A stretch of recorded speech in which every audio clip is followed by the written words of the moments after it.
국가는 늘 성실히 회사를 다니고 자영업을 하며 열심히 돈을 모아 예적금을 드는 우리들의 돈을 합법적으로 강탈해가고 있습니다. 따라서 오늘은 국가는 어떻게 우리들의 통장을 아주 손쉽게 털어가고 있는지, 왜 우리가 은행에 돈을 쌓아두지 말고 자산을 사야 하는지에 대해 알아보도록 하겠습니다. 우리는 보통 월급을 받아 돈이 생기면 이를 은행에 저축하기 시작합니다. 그리고 일정 시간이 지나 이자를 받으면 내 재산이 늘어났다고 착각하게 되죠. 하지만 이건 조삼모사 같은 착각입니다. 왜냐하면 우리가 이렇게 저축한 현금으로부터 국가는 보이지 않는 은밀한 방법으로 세금을 강제로, 그러나 합법적으로 징수하기 때문입니다. 이게 도대체 무슨 말일까요? 국가는 늘 국민을 위한, 국민의 편에서 일하는 것이 아닐까요? 아주 쉬운 예로 현실을 그대로 반영해 설명해 보겠습니다. 때는 2014년, 여기 사회초년생 영수가 있습니다. 성실한 영수는 월급 250만원을 받고 열심히 돈을 모으기 위해 그 절반인 50% 125만원을 저축합니다. 이렇게 영수는 2년간 성실히 일한 덕분에 총 3천만원의 목돈이 생기게 되었습니다. 이제 목돈이 생긴 영수는 어느 날 은행에 방문했을 때 은행 직원이 돈은 굴려야 한다면서 이자를 주는 예금을 권유해 예금을 들기로 했습니다. 2%의 이자를 준다고 하니 목돈이 생긴 영수는 매년 불어날 자신의 재산이 기대가 되기 시작합니다. 그래서 이날 기분이 좋아진 영수는 동네에 있는 치킨 한 마리를 사 먹기로 했습니다. 두윤우가 인터넷에 무작위로 서치해 찾은 2014년 경기도 안양에 위치한 통닭집의 치킨 한 마리는 14,000원. 영수는 자신이 모은 3천만원이면 약 2142마리의 치킨을 살 수 있다는 생각에 2년간의 노고를 축하하며 치킨을 먹었습니다. 그렇게 5년이 흘렀습니다. 매년 이자를 받으며 불어난 영수의 원금은 세금을 제외하니 3,253만원으로 불어나 원금보다 총 플러스 253만원의 이득이 생겼습니다. 노동으로 돈도 벌고 나도 재테크를 해놨다는 생각에 기분이 좋아진 영수는 오랜만에 다시 같은 치킨집에 주문을 합니다. 그런데 이번에 계산을 하고 보니 예전엔 14,000원이었던 치킨 한 마리의 가격은 이제 19,000원으로 올라 있습니다. 영수는 계산기를 두드려 봅니다. 5년 전 3천만원으로 영수가 살 수 있었던 치킨은 총 2,142마리, 5년 후 3,253만원으로 영수가 살 수 있는 치킨은 총 1,712마리입니다. 5년 내내 이자를 받으며 원금은 늘어났지만 이 돈으로 치킨을 살 수 있는 구매력은 오히려 약 20%가 감소한 셈입니다. 이러한 현상의 범인은 바로 인플레이션, 즉 물가 상승입니다. 영수는 5년간 은행에서 10%의 이자를 받아서 재산이 불어났다고 생각했으나 5년간 치킨의 물가 상승률은 약 26%로 영수는 돈을 벌었다고 착각한 것일 뿐, 영수의 재산 증가율이 물가 상승률보다 더 낮기 때문에 영수의 재산은 사실상 구매력이 낮아져 매년 재산상 손실을 보고 있던 셈입니다. 이것을 있어 보이는 용어로 명목 이자율에서 인플레이율을 뺀 실질 이자율이 마이너스가 나왔다고 합니다. 굳이 이런 용어 따위는 외울 필요는 없습니다. 우리가 시험을 보자는 건 아니잖아요. 다만 우리가 여기서 반드시 알아야 하는 건 실물 경제에서 돈이란 어떠한 물건을 사기 위한 교환 수단인 만큼 돈이 더 많아지는 것이 중요한 것이 아니라 그 돈으로 살 수 있는 물건이 더 많아지냐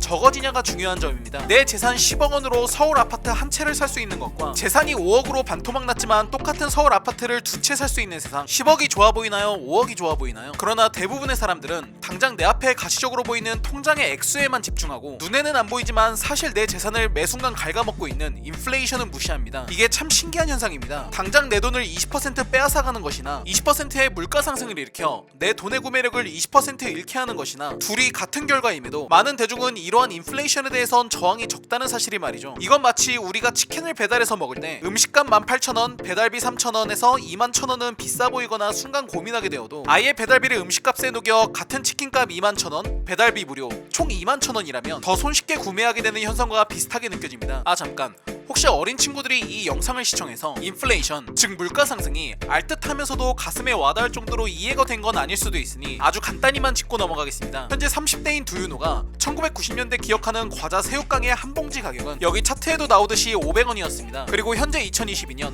인터넷에서 그나마 저렴히 찾은 새우깡의 가격은 1,180원, 즉 136%만큼 가격이 오른 걸 확인할 수 있습니다. 그럼 왜 새우깡의 가격은 오른 것일까요? 농심이 새우깡에 새우를 136%만큼 더 넣었기 때문일까요? 아니면 새우깡 한 봉지의 과자량이 136%만큼 증가한 것일까요? 바로 정답은 제품은 수십 년간 아무런 변화가 없었더라도 그 제품과 교환할 수 있는 이 종이돈이 그만큼 시중에 더 많이 늘어난 것입니다. 세상에 존재하는 모든 것은 대부분 양이 많아지고 흔해지면 그 가치는 떨어지게 됩니다. 즉 1990년대 대한민국 시중에 풀린 돈의 총량은 약 445조 원이었는데 2022년 현재 대한민국 시중에 풀려있는 돈은 약 3,744조 원이기 때문에 풀린 돈의 총량이 약 741%나 증가하였기에 새우깡 한 봉지를 사기 위해선 예전보다 가치가 낮아진 돈을 더 많이 지불해야만 하는 것이죠. 이것이 그 유명한 미국의 경제학자 얼빙 피셔가 말한 화폐 수량설입니다. 쉽게 말해 화폐의 공급량이 증가하면 자산의 가격도 증가한다 라는 경제이론입니다. 최근 큰 인기를 몰고 있는 송중기 씨가 출연하는 재벌집 막내 아들이라는 드라마에서 송중기 씨의 아역이 재벌 순양가의 진양철 회장으로부터 퀴즈를 풀어낸 뒤 얼마의 상금을 원하냐라는 질문에 돈은 필요 없습니다. 제가 그 돈을 쓸 만큼 어른이 되면 화폐 가치는 떨어지잖아요 라고 답변하며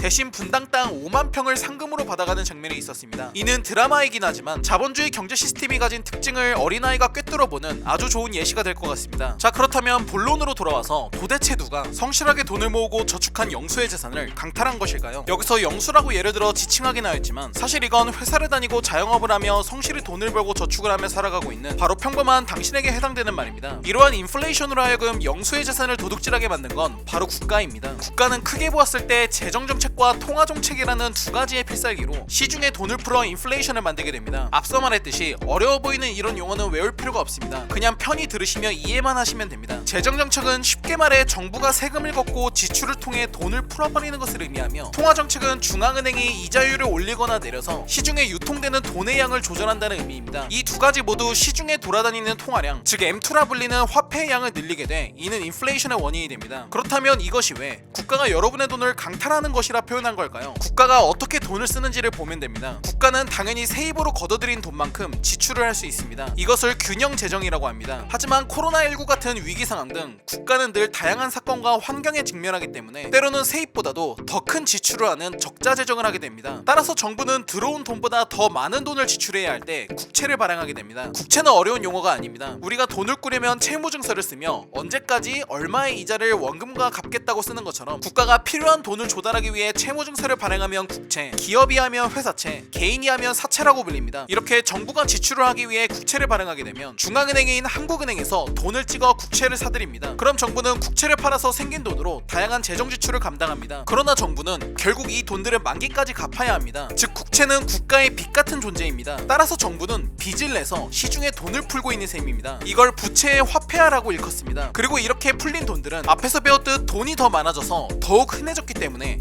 결국 인플레이션으로 이어집니다. 그럼 이러한 행위를 통해 국가는 어떠한 이익을 얻게 될까요? 아까 봤던 영수의 치킨 사례로 확인하겠습니다. 2014년 정부가 국채를 발행하여 3천만 원의 수입으로 재정 지출을 합니다. 그러면 정부는 만기까지 3천만 원을 갚아야 할 빚이 생겼습니다. 당시 치킨 값은 14,000원이었기 때문에 2014년 정부의 빚은 실물로는 치킨 2,142마리입니다. 그런데 5년이 지난 2019년 치킨 값은 19,000원이 되었습니다. 그럼 국가가 갚아야 할 국채 원금 3천만 원의 가치는 어떻게 되었을까요? 약 1,578마리가 되었습니다. 5년 전엔 정부는 치킨을 2,142마리를 갚아야 했는데 5년 후인 2019년은 1,578마리가 되었으니 정부는 564마리 치킨만큼 이익을 본 셈입니다. 이제 왜 우리가 인플레이션을 통하여 보이지 않게 재산을 강탈당하는 것인지 슬슬 감이 오기 시작합니다. 2014년에 영수는 현금 3천만 원으로 치킨 2,142마리를 살 수 있었습니다. 하지만 5년 뒤 치킨 값은 올라 이제는 1,578마리밖에 살 수가 없게 되자 같은 양의 돈이어도 치킨 564마리만큼 손해를 보게 되었습니다. 그렇다면 이 손해는 누구의 이익으로 가게 된 것인가요? 그렇습니다. 국채라는 빚을 져서 돈을 써버려 시중의 화폐량을 증가시킨 국가가 가져간 셈입니다. 즉 성실히 일해서 2년간 모은 3천만 원을 현금으로 갖고 있었다는 이유만으로 영수의 치킨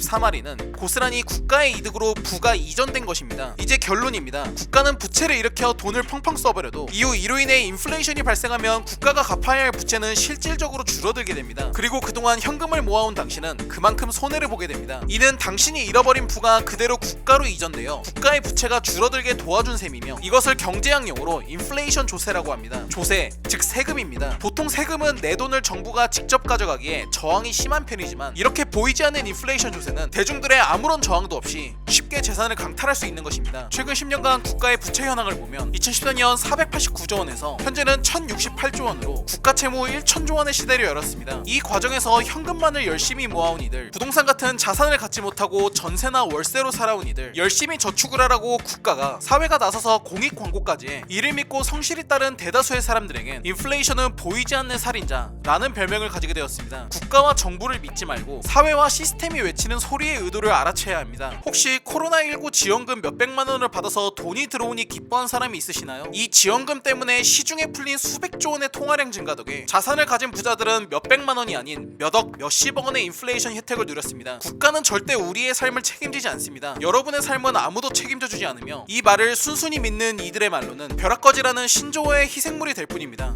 공포는 무지에서 온다고 합니다. 두유노는 현 시대 경제 시스템에 사는 우리는 마치 천천히 내려가고 있는 에스컬레이터에 서 있는 것과 비슷하다고 생각합니다. 인플레이션은 돈을 가만히 둔 사람에겐 끊임없는 자산의 후퇴를 야기하기 때문입니다. 이제 우리는 선택해야 합니다. 인플레로 평생 부를 빼앗기는 삶을 살 것인가, 아니면 반대로 인플레로 평생 부를 늘려가는 삶을 살 것인가. 미래를 보장받으려면 현재의 현금을 어디에 보관, 예치 또는 투자하는 물가 상승률을 거뜬히 이겨내는 곳으로 이동시켜야만 합니다. 지금까지 일반인들이 가장 높은 수익률을 내며 자산을 키워온 곳은 부동산, 특히 대도시의 아파트였으며, 그러나 21세기에는 더 높은 수익률, 더 뛰어난 황금성, 더 높은 안정성을 갖춘 많은 투자처들이 금융공학과 인공지능의 발전으로 다양하게 존재합니다. 앞으로 두유노는 시간이 지날수록 가치를 잃어가는 현금을 무엇과 교환하면 좋을지 다양한 투자 상품들을 구독자님들과 함께 알아보는 컨텐츠를 가지려 합니다. 오늘의 영상이 마음에 들었다면 좋아요 또는 댓글로 피드백을 주시면 감사하겠습니다. 인플레이션은 노상 강도처럼 폭력적이고 무장 강도처럼 무섭고 저격수만큼 치명적이다. 이는 미국의 40대 대통령 로널드 레이건이 남긴 문장입니다. 흔히들 시간은 곧 돈이라고 모두 알고 있습니다. 반대로 오늘은 인플레이션은 곧 벌금이라는 사실을 알아가는 시간이 되셨기를 바랍니다. This is for kings. This is for the rich. When you watch those videos, where was your mind?